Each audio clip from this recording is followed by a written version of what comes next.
Right. So we have uh, covered a fair amount of ground by having a look at the introduction and the important terminologies which are used in computer networking, and then taking a journey down the protocol stack, starting from the application layer and then the transport layer in a much greater detail. Now let's start the let's go dive into the core of the network, which is comprised of layer 3 and layer 2 switches and routers, and intermediate nodes and devices, which are the key part of internet. Packet switches, basically, if you just want to use one jargon for all of these devices. So we'll move towards chapter 4 of 6th edition, Cross and Ross, which is network layer. And in 7th edition, this chapter, this network layer, is divided into two chapters: the data plane and the control plane. So I'll go towards that SDN part. I will touch that, before that, let's stick to the traditional way of studying the network layer. Okay, so this will be our outline of network layer, and we will cover the obviously the most important the glue that binds internet together is the IP protocol itself. Okay, so the internet protocol, and we will definitely cover IP, and we will have a look at the datagram format at the and the IP header and then other associative protocols on layer 3, or which are slightly above sorry, layer 3, like as ICMP, and variants of IP including IPv6, and some important concepts like network address translation and the addressing techniques of IP layer.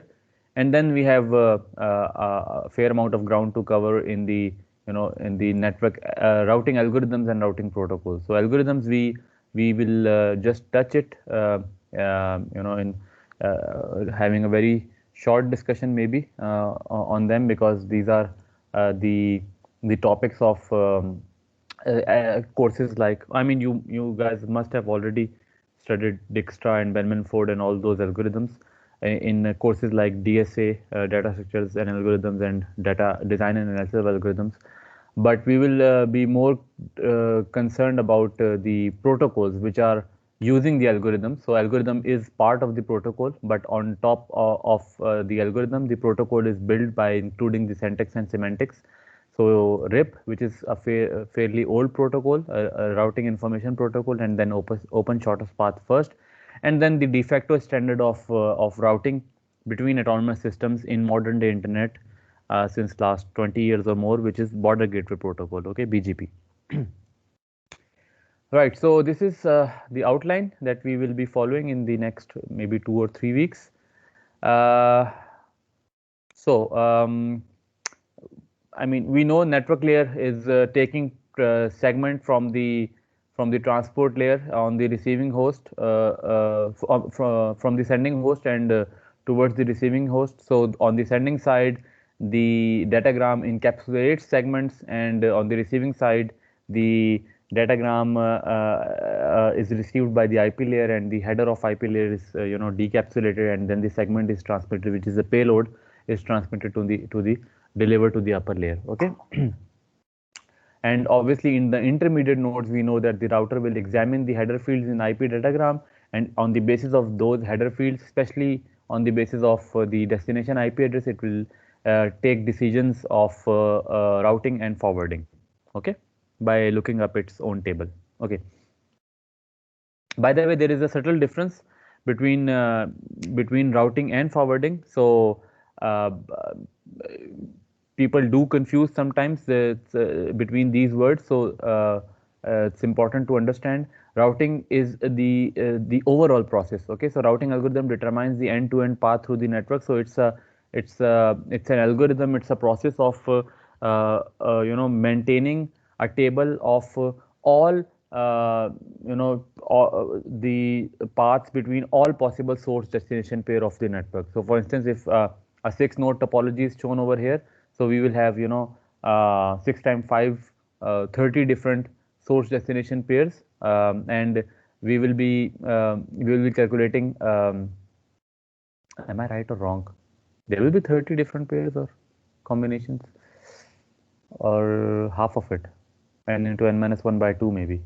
Anyway, I mean, for all source destination pairs, we would like to calculate the path, and this path can be calculated via a centralized technique, just like being used in the link state routing algorithm, for example, Dijkstra, or a decentralized technique, just like used in the distance vector routing algorithm. An example is Bellman-Ford. Okay, so but in any case, the goal of the routing algorithm is to calculate all end-to-end paths between all source destination pair. But after calculation of these paths, then the tables on these routers are being updated. Okay, and these tables are updated in in the form of like this, something like that. So for instance, if you have a value of destination IP address like this, you forward it on output port link this and this and this and up to so on. Okay, so the forwarding tables are results of the routing algorithm. Okay, so forwarding table this is a local process, this is a global process. Okay, so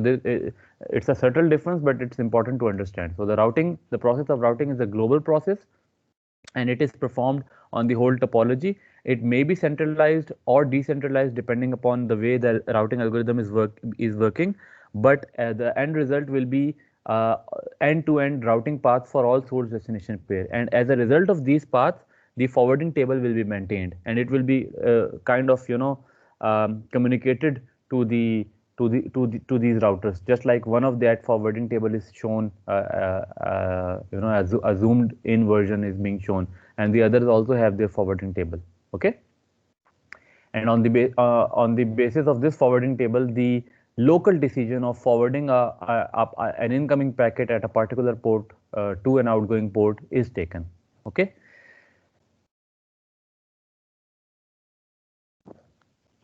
So then, sir yes, can you move a slide up? Sir इसके अंदर जो लिखा हुआ है right. कि कि output link के किस लिंक के ऊपर ये राउटर नेक्स्ट वाला अवेलेबल है, ये इमीडिएट नेक्स्ट राउटर बता रहा होता है कि आगे जितने राउटर्स हैं वो सारे बता रहा होता है? No, no, no. The decision of forwarding is just, this is just next hope. So it's okay like, it's exactly like writing next hope over here. Okay. Okay Okay, so you just have a look at the IP address, and forwarding table means what? Okay, so this is an incoming packet. Have a look at its content, take the IP address, match it on the table, and just take a local decision of forwarding this packet to a particular suitable output port. Okay, on which port the next hope is attached. So if this router is the next hope, the output will be written as 2. So that forwarded on output link 2. Okay, so it's just a very local process, a very small process. Okay, but obviously all these forwarding decisions are outcomes of the routing path and the routing algorithm itself. Okay. Right, so we are here, and this, as I already said, that this will be our mandate. We will be covering ICMP, which is an error reporting and signaling protocol, and then the IP protocol. Just in a couple of slides, we will be having a look at the datagram format. Okay, and later on we will look at the IP addressing in the next few lectures, and obviously routing protocols, as I said, in which we will be discussing algorithms for path selection and the protocols including repo, SPF, and BGP. Okay. Right. So let's have a look at the IP datagram format. Okay. And please note, this is the datagram format of IP version 4. Okay. But there are many fields which are common in IPv6, and there are many fields which are dropped in IPv6 just because of a few few optimization or an improvement in the overall internet working process. But it is important to understand these fields so that we know that why these fields are part of the V6 and why some of the fields are not part of the V6. So I will just comment on that shortly. So let's just have a look at the header, IP header, the version 4 header right now. So we have again, just like TCP, we have a mandatory header of 20 bytes. Okay, so 1, 2, 3, 4, 5. These are the 20 bytes. Okay, we have these 20 bytes. Each row is of 4 bytes, 4 bytes or 32 bits, and these 20 bytes header is mandatory. Okay, so this is IP header, and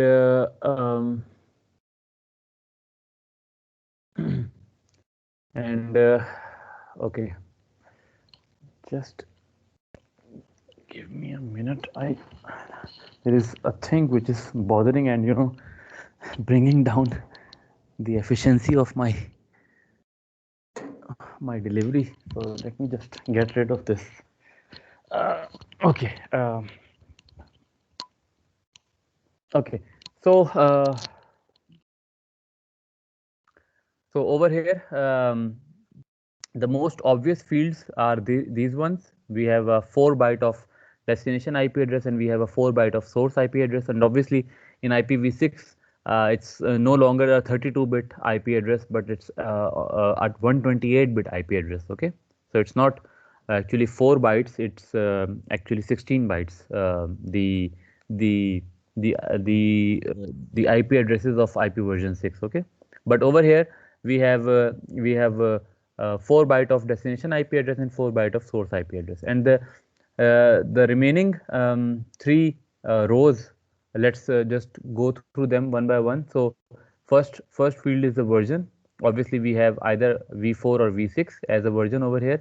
Then we have the header length. Okay, header length can be 20 bytes or more depending upon the other options fields like timestamp or route taken, or if you want to specify the list of router that are being visited throughout the route, or other options field. Okay, but depending upon that, the header length can vary from 20 to approximately I think 40 bytes or so, maybe in the case of IP.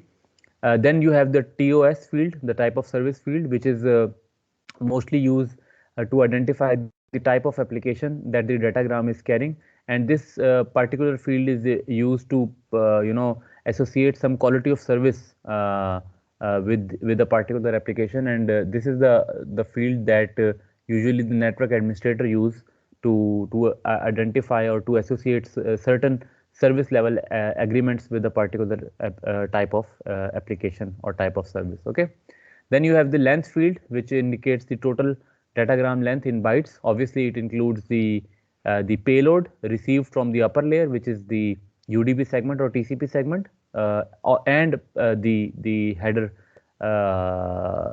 and the size of the header itself. Okay, so that's the total length of the datagram. Then I am going to intentionally leave this row 2. We will just comment on it shortly. The row 3 is TTL, the time to live field, which is representing the maximum number of hops, and this field is decremented at each router. This field was added because of the fact that routing loops were there before BGP, and to avoid these routing loops, the TTL field was added to make sure that a packet, if for instance due to some failure in the calculation of its routing path, is circling around the network, and just to make sure that it do not stays in the network for an eternal time, this TTL field was added. So it's the maximum number of remaining hops. The default value is 256. Okay, which is a very huge value already, and we know that it's seldomly it is possible that in fact it is kind of impossible to have such a long path between any source destination pair around the globe.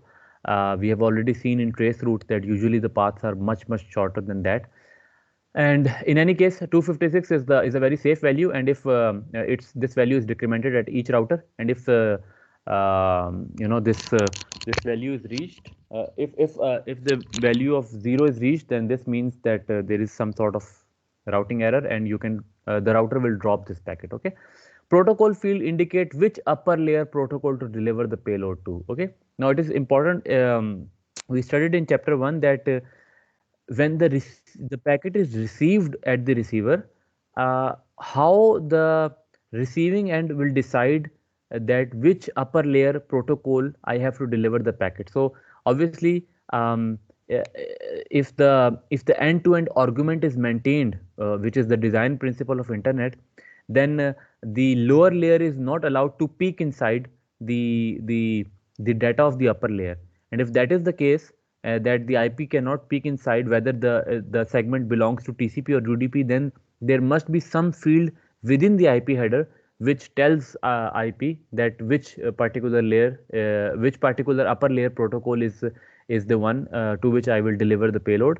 So it's written over here for TCP. I think the value is 17, and for UDP, I think the value is 6 or whatever. It's not important to just memorize these values. The point is that there is a value which indicate the upper layer protocol, and IP layer at the receiver end will see this value, and then on the basis of this value will deliver the segment to the upper layer. Okay. And then we have the header checksum. This checksum is exactly the same like UDP, like TCP. It's 16-bit, it's weak, and it's optional. Okay. And it is not the mandate of IP layer to detect and correct errors, and that is why this checksum is not part of IPv6 header anymore. Okay. So IPv6 do not contain this checksum field. Okay.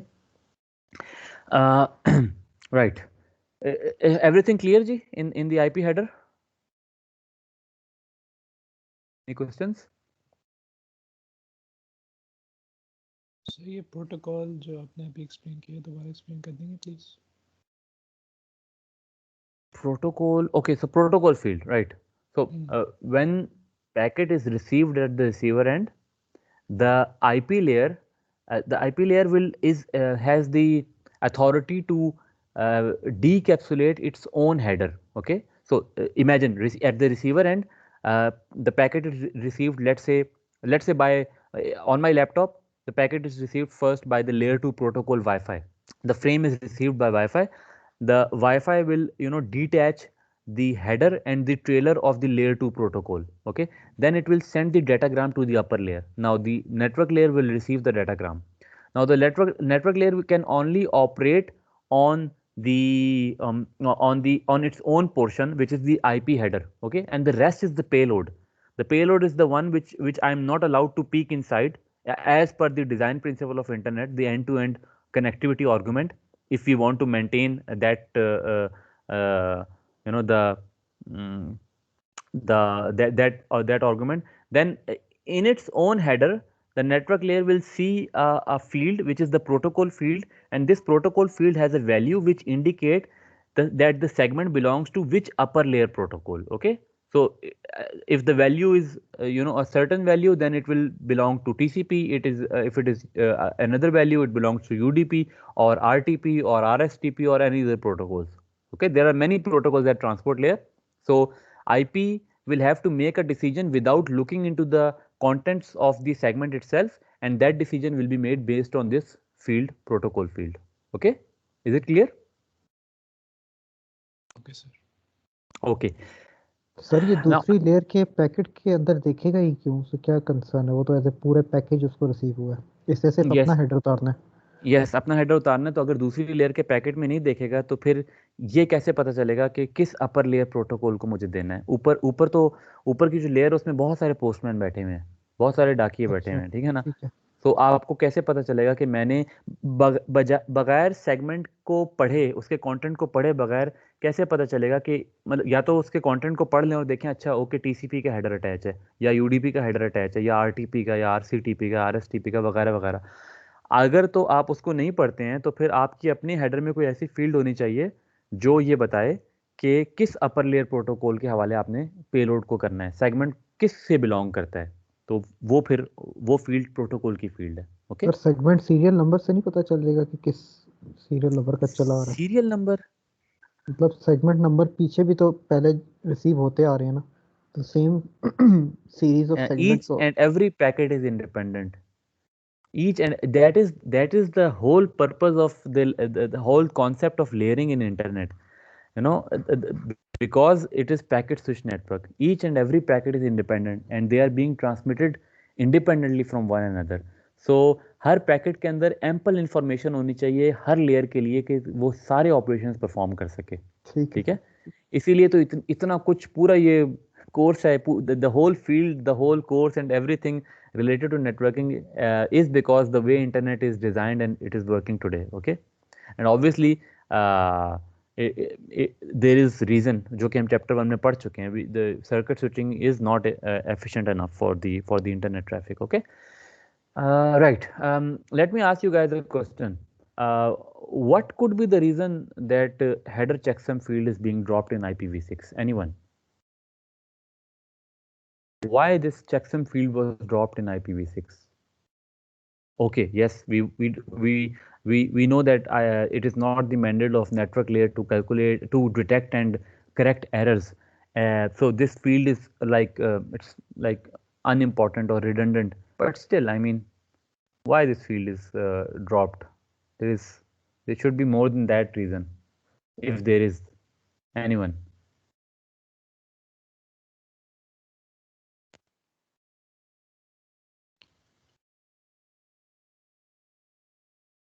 Sir वो checksum किसी और field के through calculate करता होगा, किसी और field को use Okay, करता होगा।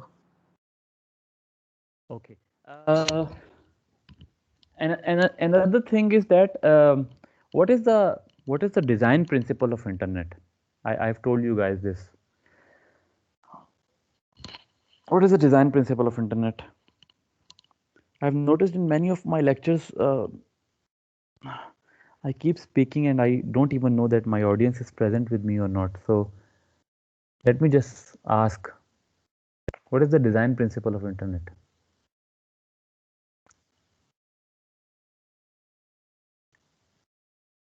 Anyone? Sir that everyone is connected with everyone else. Ali, आप तो मेरे साथ ही हैं, आपके अलावा कोई और जवाब दे। Okay, just a long shot. Mohammed Hassan, you are here or just connected? Junaid Sajid, you are here listening to me? Yes, sir. Okay. So Junaid, what is the design principle of internet?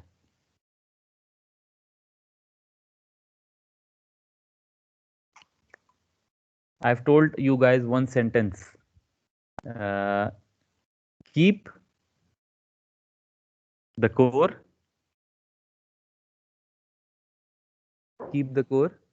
Keep the core as simple as possible. Keep the core simple, and complexity should be Edges. at the edges, right? Keep the core simple and complexity should be at the edges. Okay. So uh, um, now I will ask my question again. Why do you guys think header checksum is being dropped from IPv4 to IPv6?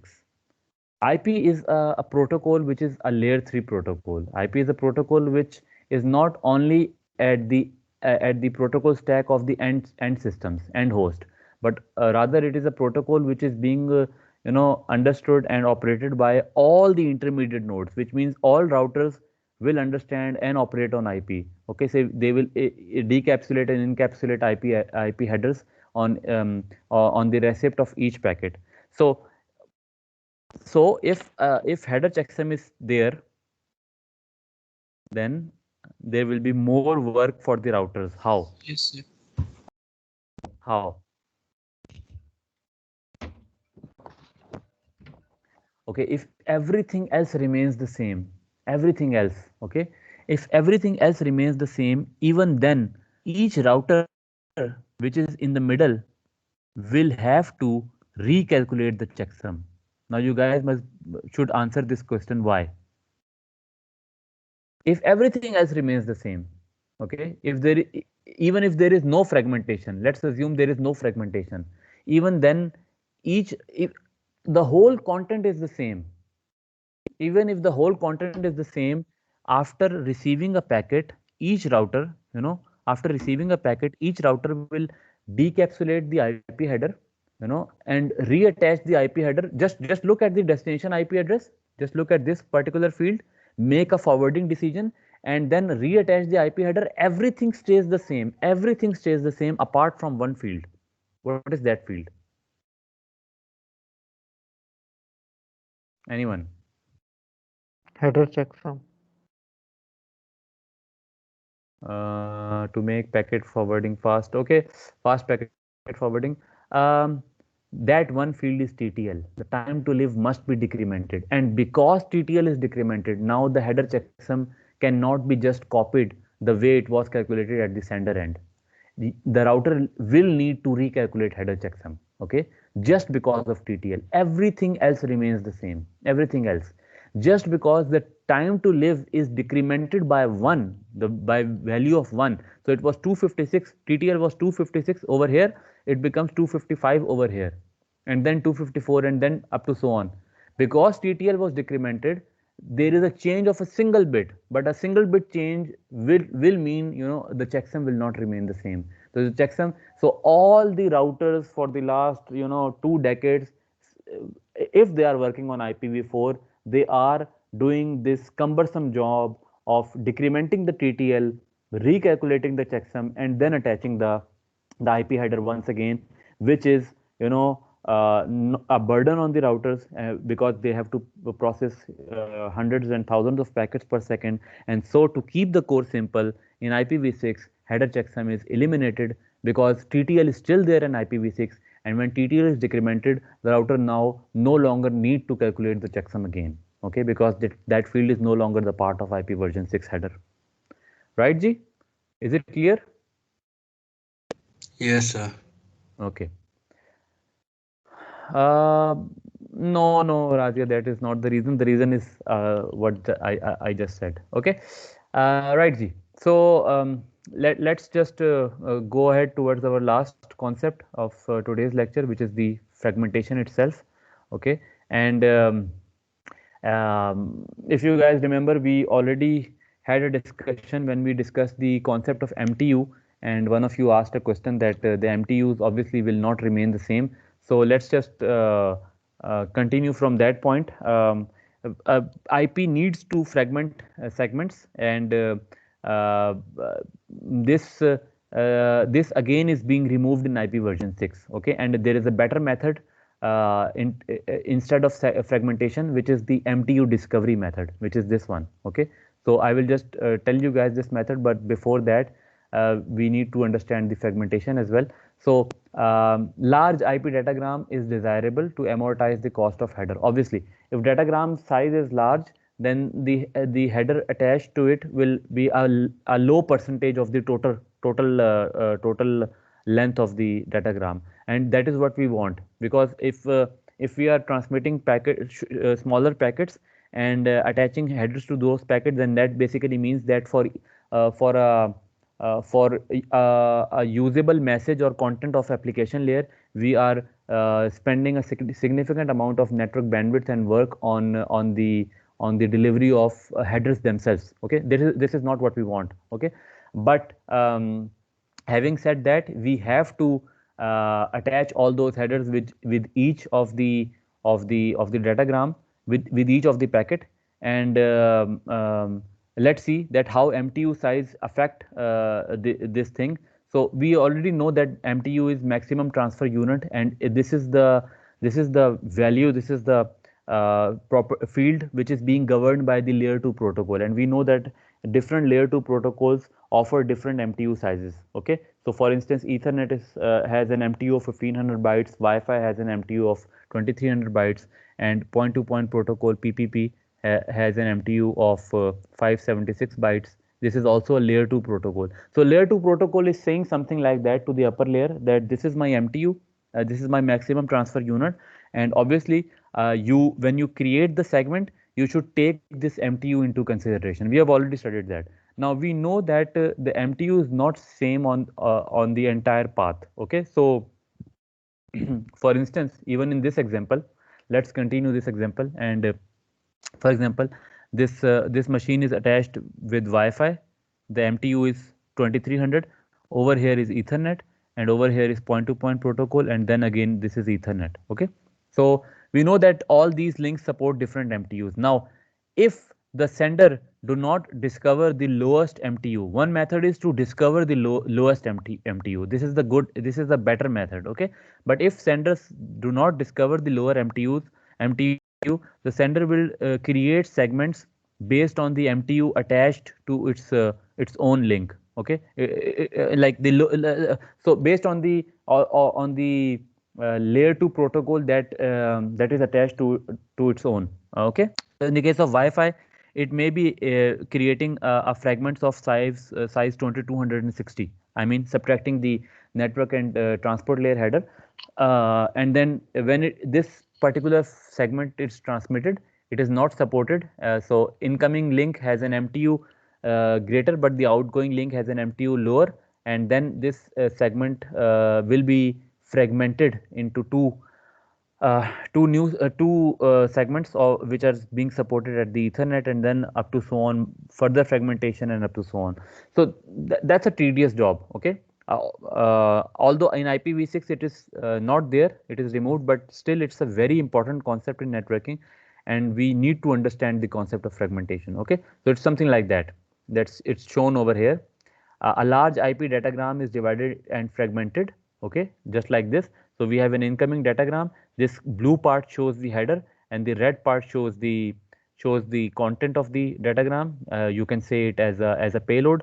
Please note, we are talking in the context of layer 3. So in the context of layer 3, this red part is the segment is received by the upper layer, and this blue part is the IP header. Okay, so when we divide this large datagram into 3 smaller datagrams, then obviously the IP header has to be replicated, because these are now independent packets, and the IP header must be replicated in all these 3 packets. Okay, and the content need to be divided among these 3 packets. Okay, a very tricky and important thing is that one of this will contain TCP header.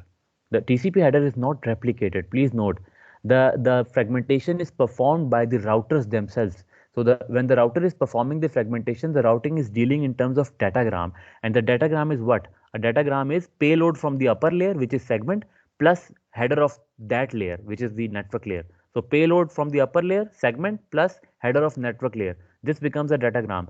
So when a datagram is divided into more than one fragments, in this case 3 fragments, the content is divided into 3, but the header of IP is repeated, not the upper layer headers.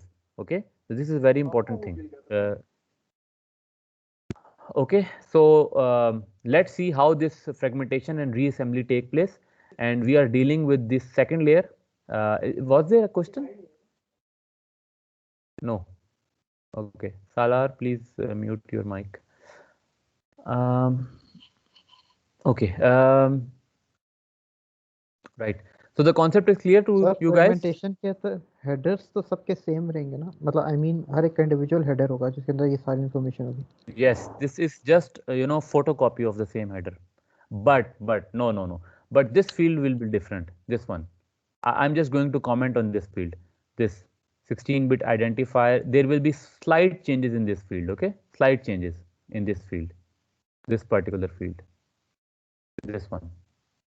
Okay, the identifier will be same, but there will be difference in flags and offset. Let's try to do the process of fragmentation. नहीं Okay, sir, actually picture से ये लग रहा था ना कि header size भी सबके डिवाइड हुए हैं. header size is same, but there will be a very little difference in the fields, in the flags and in the fragmentation offset. Let's calculate it. We will do an example. Okay, is it clear to everyone the motive of fragmentation, why we need to do fragmentation?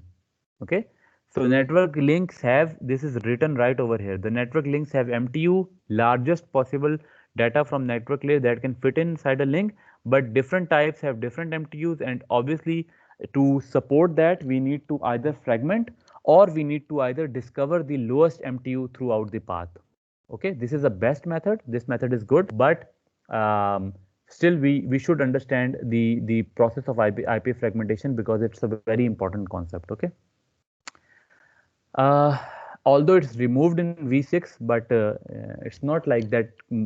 Currently, internet is just running without fragmentation. There is still a need of fragmentation which happens at different routers because of the same thing, that the incoming packet is larger than the supported MTU at the outgoing link. Okay. Right. So let's have a look at this example. Now, if you notice, the time is running out. So let's quickly have a look. If you notice, these are the fields of second row. These are the second row field. Okay, identifier, flags, and offset. So let's see how these fields are used. Uh, in our example, we have this datagram of length 4000, and we are assuming that let's suppose that this datagram enters. So it's like you can say that this example is showing what is happening over here at this router. Okay, we can assume that one datagram is at the incoming link is entering one large datagram of 4000 bytes, and the output link support an MTU of 1500 bytes. Then what will happen? So let's see. Okay, so we see that there is one large datagram and it has a length of 4000. Its identifier is X. Its more fragment flag is off. MF means more fragment is off, and offset is the starting byte address, which is the 0 right now. So let's see how it will be fragmented into fragments depending upon the output MTU. Now we know that the output link support an MTU of 1500 bytes. Now please note that out of these four, this is a datagram. Okay, this part is very important. Listen carefully. Out of these 4000 bytes, how many bytes are the actual payload from the upper layer? Anyone can tell me? Out of these 4000 bytes, how many bytes is the data? Is the I mean, we are talking in the context of network layer. So for network layer, how much is the data given from the upper layer? Anyone? Sir इसमें से 20 bytes minus करेंगे sir फिर header को percentage remove कर देंगे ना 20 Yes, bytes yes. So 3980 bytes minus 20 plus 20 bytes of network header. This is the actual content, and this is the header of network. So this is the segment length, and this is the header of network layer. Okay, these 4000 bytes are part of this datagram. Now what we want to do is that we will just take these 20 bytes aside, because this header will be copied in each and every of the fragment, right? This header, this 20 byte header, this will be copied in each. What we want to divide is actually 3980. So now, if the MTU is 1500 bytes, how much data we can put in the in a particular fragment? Anyone? If the MTU 1480. is 1480, right? 1480, because we need to leave room for the network header. Okay, so 1480 bytes of data will be there. The total length will be 1500. But please note that this length contains byte from byte number 0 to byte number 1479. Okay, that is why the starting byte is the offset, which is 0, and the offset is calculated with the help of starting byte divided by 8. Let me just show you guys. Okay, and more fragment flag is on. So this is showing that there are more fragments for this particular datagram whose identifier is X. Okay, right? Now let's have a look at the fragment 2. This is F1. This is fragment 1. This is fragment 2. This is fragment 3. Now let's have a look at fragment 2. Okay, now fragment 2 has again another 1500 bytes of data, right? But this data, this 1500 bytes is data from 1480 byte 1480 to byte how much? 2959. Okay, आवाज cut रही 1480 है to sir आप 29. This 15 uh, this fragment contains data of another 1500 bytes, out of which 1480 is the data bytes, is the bytes from the segment, and again 20 bytes is the header of the network.